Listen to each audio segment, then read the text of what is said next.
Why don't we have, no, stop. We can show Arlo, you little sneaker. Before the coronavirus hit Ithaca, New York, 9-year-old Arlo Croyle-Shear was having one of his best school years yet. He was really connecting with his teachers and his classmates.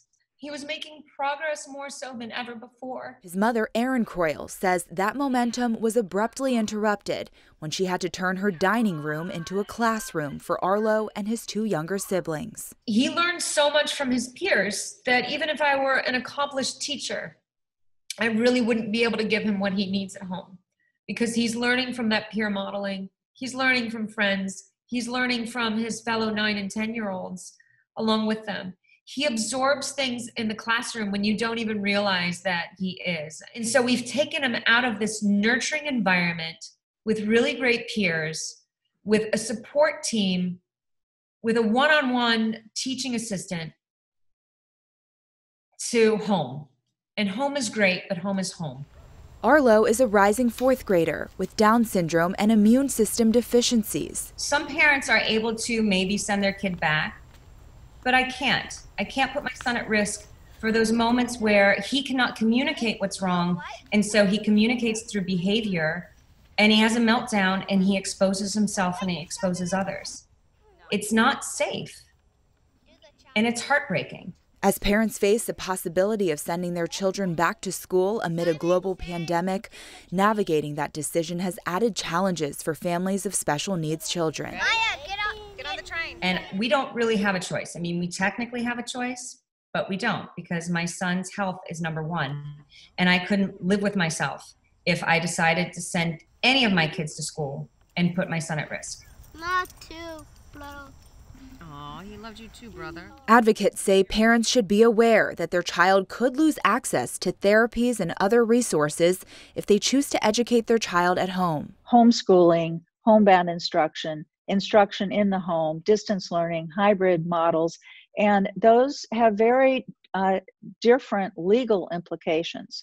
In some cases, the child will lose their rights under IDEA, the Federal Special Education Law.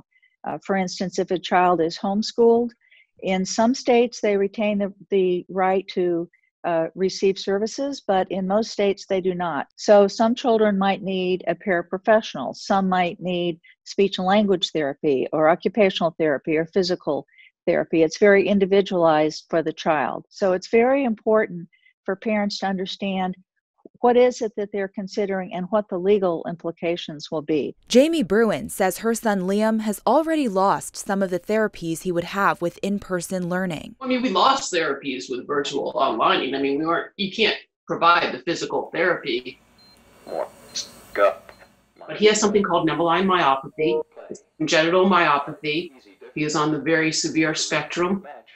So he does require a ventilator 24/7 to be able to breathe. He's probably about 99% physically disabled, communicates with his eyes, communication devices, and sounds. Bruin says she's seen a growth in her son, though, with virtual learning. He's so proud of himself, absolutely loves it. It's probably what's kept me somewhat sane, seeing his progress and realizing that we can do this because he is so happy and he is blossoming, that we'll do whatever we have to do to stay safe.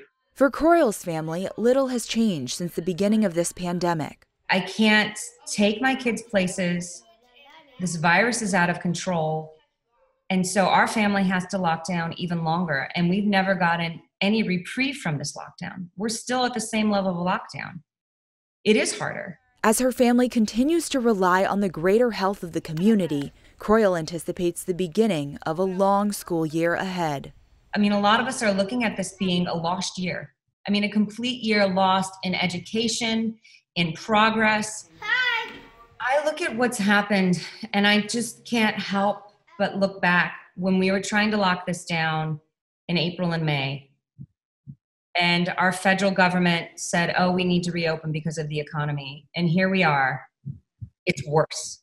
How is it going to a bar is more important than kids going to school safely? I just stop. Stop.